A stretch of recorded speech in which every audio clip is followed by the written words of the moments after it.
예천 등 호우로 인해 큰 피해를 입은 경북 4개 시군이 특별재난지역으로 지정됐습니다. 관련 규정에 따라 피해 주민들은 주택 파손에 대해 최대 3,600만 원까지 지원받을 수 있습니다. 폭우와 산사태로 경북 북부 지역 곳곳에서 주택이 무너지고 마을이 쑥대밭이 됐습니다. 연일 무더위도 아랑곳하지 않고 복구 작업이 이뤄지고 있는 현장의 모습을 취재했습니다.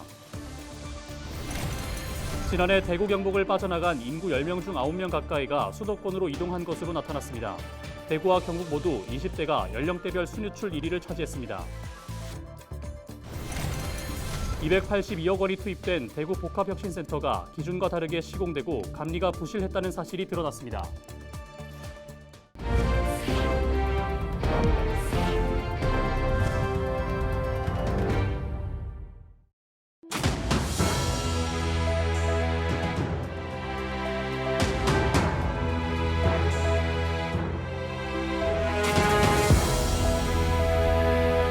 시청자 여러분 안녕하십니까? 헬로티비 대구 경북 뉴스입니다. 이번 비로 많은 피해를 입은 예천과 봉화, 영주와 문경이 특별재난지역으로 선포됐습니다. 주택 파손과 침수, 농경재와 축사 등 피해를 입은 곳에 대한 지원이 직간접적으로 이뤄질 텐데요. 피해를 입은 분들은 지원 금액이 현실적이지 않아 일상 회복으로까지 얼마나 걸릴지 막막하다는 목소리를 냅니다. 홍하영 기자의 보도입니다. 경북 북부 지역 산사태로 삶의 터전을 잃은 주민들, 언제 다시 일상으로 돌아갈지 모르는 기약 없는 이재민 생활이 이어지고 있습니다. 이 집이 이렇게 파손이 되는데 어떻게 살아나갈지 지금은 아무것도 안 보여요. 생각도 안 나고 밤에 이제는 잠도 못 자요. 지난 19일 예천과 봉화, 영주와 문경이 특별 재난지역으로 선포됐습니다. 경북 북부 지역은 지난 4월 이상저온으로 농민들이 큰 농작물 피해를 입은 데다 13일부터 내린 기록적인 폭우로 지역 곳곳에서 많은 인명과 재산 피해를 입었기 때문입니다. 특별 재난지역으로 선포되면 지자체가 부담하는 재난복구비의 일부가 국비로 지원됩니다. 피해 지역 주민들은 국세와 지방세 납부 예외, 공공요금 감면을 비롯한 직간접 혜택을 받을 수 있습니다. 20일 오전 11시 기준 집중호우로 인해 경북 지역에서는 주택 285채가 피해를 입었는데 그중 완전히 파손된 집이 40채, 일부 파손된 집이 33채입니다. 자연재난 구호 및 복구비용 부담 기준 등에 관한 규정에 따르면 집이 모두 파손된 경우 면적에 따라 2천만 원에서 최대 3,600만 원까지 지원받을 수 있습니다. 또 축사 파손과 침수 등으로 가축 10만 마리가 폐사됐고 3,000헥타르 이상의 농경지에 피해가 발생했는데 이 경우도 피해 금액의 일부를 지원받을 수 있습니다. 경상북도 차원에서도 지원책을 내놨습니다. 특별 재난지역으로 선포된 4개 지역에 대해 농어촌 진흥기금의 상환 기간을 1년 연장하기로 했습니다. 417농가가 혜택을 받게 됩니다. 또 긴급 경영 안정자금을 최저금리 수준으로 융자 지원합니다. 정부와 지자체의 대책이 속속 나오고 있지만 피해를 입은 주민들은 지원 금액이 현실적이지 못하다며 한숨을 쉽니다. 택배문 금액이죠. 시골에 집 한 채 짓더라도 아무리 조립식으로 짓더라도 500만 원, 600만 원 가는데 그걸 3,600만 원이 최대 지원된다 그러면 화장실 짓는 비용밖에 안 되지. 어디 집을 어떻게 지을 수 있겠어요? 그거 가지고 얼마나 할지 모르겠지만은 지금 상태에서는 거의 포기 상태입니다. 경북도는 특별 재난지역으로 선포되지 않은 지역에 대해서도 조사를 더 진행해 기준이 충족되면 선포를 건의할 예정입니다. 하지만 특별 재난지역으로 선포돼도 지원이 현실적이지 않아 피해자들의 일상 회복에 얼마나 도움이 될지는 미지수입니다. 헬로티비 뉴스 홍하영입니다. 집중호우로 산사태 피해가 컸던 경북 북부 지역은 폭염 속에서도 수해복구 작업이 계속됐습니다. 실종자 수색도 엿새째 이어졌는데요. 소방과 경찰, 군병력 600여 명이 투입됐습니다. 하루아침에 삶의 터전을 잃어버린 주민들은 여전히 집으로 돌아가지 못하고 임시거처에서 생활하고 있습니다. 수해 피해 지역을 하늘에서 살펴봤습니다. 이하영 기자의 보도입니다. 수마가 핥히고 간 마을. 집이 있었는지조차 가늠하기 어려울 정도로 흙더미가 쌓여 있습니다. 형체를 알아볼 수 없을 정도로 심하게 구겨진 자동차. 애써 가꾼 농작물은 흙탕물을 뒤집어 썼고 주민들의 삶의 터전은 완전히 망가졌습니다. 골짜기를 따라 쏟아져 내린 흙더미가 마을을 집어삼켰습니다. 산 아래 마을은 폭격을 맞은 듯 처참합니다. 중장비가 연신 흙더미를 치워봐도 끝이 보이질 않습니다. 실종자를 찾기 위해 소방과 경찰, 군 병력이 하천을 따라 이동하며 수색 작업에 나섰고 헬기까지 동원됐습니다. 하천 옆 논에는 비닐하우스가 급류에 휩쓸려 절반이 날아갔습니다. 마을을 이어주던 다리는 끊어지고 뽑힌 나무들이 뒤엉켜 있습니다. 폭염 속에서 복구 작업이 엿새째 이어진 예천은 하루 종일 중장비가 동원돼 수해 복구 작업을 이어갔습니다. 헬로티비 뉴스 이하영입니다. 경북경찰이 호우 피해 지역의 복구 작업이 끝날 때까지 절도 예방 등 특별 방범 활동에 나선다고 밝혔습니다. 경찰은 임시대피소로 이동한 주민들의 귀중품을 노리는 등의 2차 피해를 막기 위해 대피 인원이 많은 마을 주변 진입로 등 11곳에 이동형 CCTV를 설치했다고 밝혔습니다. 또 CCTV 관제센터에 협조를 요청해 피해 지역의 물품 적재 장소 등에서의 절도 행각을 막기 위한 모니터링을 강화하고 있습니다. 이 밖에도 도내 자율방범대와 협력해 현장 순찰과 교통사고 예방, 피해 복구 지원 활동도 벌이고 있다고 경북경찰은 말했습니다.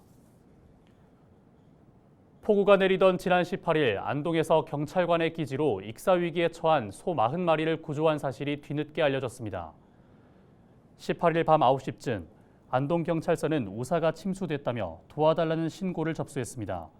교통관리계 신성우 경위 등은 즉각 현장으로 출동해 순찰차로 이동 경로를 확보하고 소 40여 마리를 고지대 창고로 가도록 유도해 무사히 구출했습니다.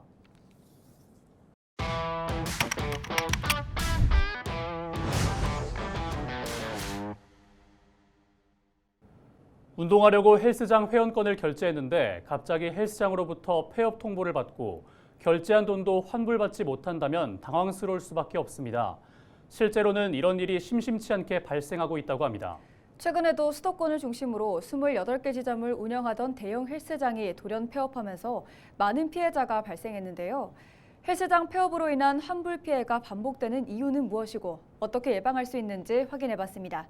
김진재 기자의 보도입니다. 수도권에 수십 개의 지점을 운영하던 대형 헬스장이 돌연 폐업을 하면서 이용료를 환불받지 못한 피해자들의 신고가 이어지고 있습니다.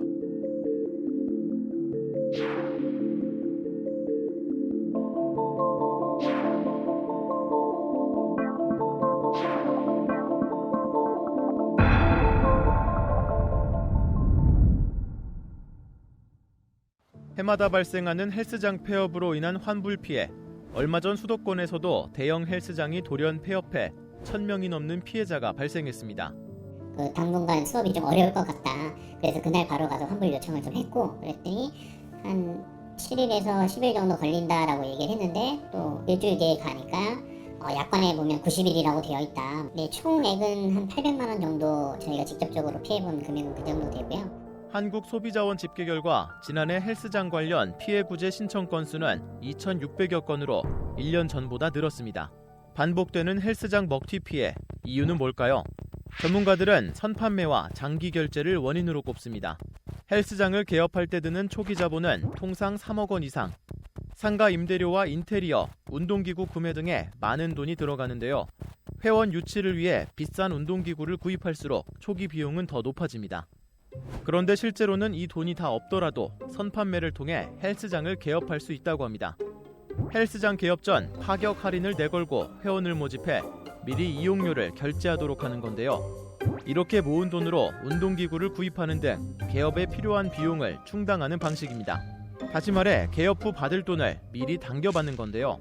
만약 개업 후 신규 회원 유치가 저조해 매출이 잘 나오지 않는다면 헬스장을 이용하는 회원들은 있지만 정작 임대료와 트레이너 인건비 등을 지불할 돈이 없어 경영이 어려워지는 구조입니다.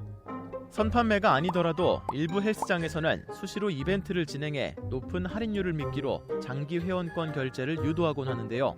현금이나 카드 일시불로 결제한다면 헬스장이 폐업할 경우 이용자는 이미 낸 돈을 환불받지 못할 가능성이 높습니다. 헬스장 사람 명의의 재산을 개인 명의로 돌려놓았다거나 아니면 재산을 은닉해버린 경우에는 실질적으로 소송에 이기더라도 피해를 배상받을 길이 막막하다는 점을 문제점으로 좀 지적해드리고 싶고요. 이런 피해를 예방하기 위해서는 되도록 단기 결제를 하고 현금보다는 카드 할부를 이용하는 게 좋습니다. 장기 회원권 결제를 한다면 한 곳에서 몇 년간 꾸준히 운영한 헬스장을 선택하는 게 비교적 안전합니다. 만약 이용 기간 동안 헬스장이 폐업하게 되면 카드사의 할부 항변권을 요청해 더 이상 할부금이 빠져나가지 않도록 해야 합니다. 하지만 일반인 입장에서는 내가 다니는 헬스장이 갑자기 폐업할지 안 할지 판단하기 어려운데요. 헬스 트레이너가 말하는 조심해야 할 헬스장은 어떤 곳인지 들어봤습니다. 현금을 유도하는 곳은 아무래도 이제 좀 명백한 증거가 없기 때문에 현금 영수증을 해주는 곳이 아니라고 하면은 좀 피해 주시는 게 좋을 것 같습니다. 그 다음에 이제 좀 파격적인 할인. 근데 이제 할인을 진행을 할 때도 좀 내부에서만 비밀리에 진행이 된다든지 아니면 뭐 PT 수업을 받는 분들은 갑자기 회원 좀 횟수가 많이 남았는데 재결제를 유도한다든지 이런 게 있을 수 있고, 카드 결제 진행을 했는데 영수증이랑 좀 명의가 다를 때 그럴 때 좀 주의하시면 좋을 것 같아요. 최근에는 헬스장뿐만 아니라 필라테스 강습소, 요가원 등에서도 먹튀 피해가 발생하고 있는데요. 일부 업장의 경우 폐업이 예정된 사실을 숨기고 의도적으로 파격 할인을 진행해 먹튀를 했다는 정황까지 나오고 있습니다. 생활체육시설 업체들이 보증보험에 의무적으로 가입하게 하는 등 제도적 보완이 필요하다는 목소리가 꾸준히 나오고 있지만 아직까지 대책이 마련되지 않아 먹튀로 인한 이용자들의 피해는 계속되고 있습니다.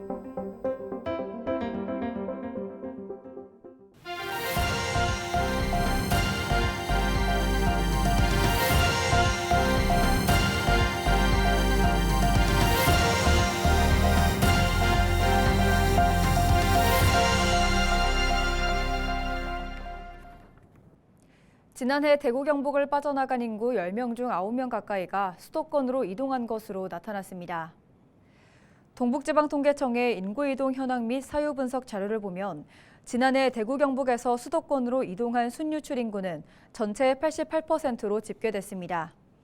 지역별로 보면 대구는 서울, 경기, 대전 순으로 순유출 인구가 많았고 경북은 서울, 경기, 충남 순이었습니다. 대구와 경북 모두 20대가 연령대별 순유출 1위를 차지했습니다. 2012년부터 지난해까지 대구 경북의 순유출 인구는 21만 명으로 조사됐습니다. 국비 등 282억 원이 투입된 대구 복합혁신센터가 설계도서 등 기준과 다르게 시공되고 감리가 부실했다는 사실이 드러났습니다. 대구 복합혁신센터는 2021년 3월 착공해 올해 2월까지 공사가 진행됐는데 기계실과 천장, 벽체 등에서 누수 현상이 발생해 최근 대구시 감사위원회가 특별조사를 벌였습니다. 감사위는 조사를 통해 감리와 시공 부실로 인한 방수공사 부실 등 시공 기준을 준수하지 않았고 통합 시운전을 이행하지 않는 등 준공 처리 과정이 부적정한 점 등을 부실 원인으로 지목했습니다. 대구시는 정밀 안전진단과 체계적인 보수공사를 할 것을 주간 부서에 통보하는 한편 부실 공사를 초래한 시공사와 건설사업단에 대해서는 영업정지 등의 조치와 함께 손해배상을 청구할 예정입니다.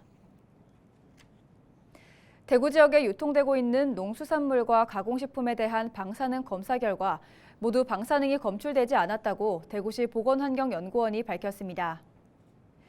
보건환경연구원은 지난 3일부터 14일까지 농수산물 도매시장과 마트에서 수산물과 농산물 등 30건을 수거해 방사능 검사를 실시한 결과 방사능 오염지표인 요오드와 세슘 모두 검출되지 않아 안전한 것으로 나타났다고 말했습니다. 이번 방사능 검사는 일본 정부의 후쿠시마 원전오염수 방출 결정에 따라 시민들에게 방사능에 대한 정보를 제공하고 안정성을 확보하기 위해 진행됐습니다. 대구시 교육청이 소규모 유치원의 돌봄 서비스를 확대하고 방과 후 과정을 내실 있게 운영하기 위해 올해 여름방학과 겨울방학 동안 거점형 방과 후 과정을 운영합니다. 거점형 방과 후 과정은 소규모 유치원과 연계해 중심 유치원에서 각 두 곳의 협력 유치원 유아들의 방학 중 방과 후 과정을 통합 운영하는 유보통합, 즉 유아교육과 보육통합 선도교육청 운영 과제입니다. 대구교육청 4개 팀, 총 12개 소규모 병설 유치원을 선정해 팀당 8천만 원을 지원하고 학부모 수요 조사를 거쳐 여름방학부터 거점형 방과 후 과정 운영을 시작합니다.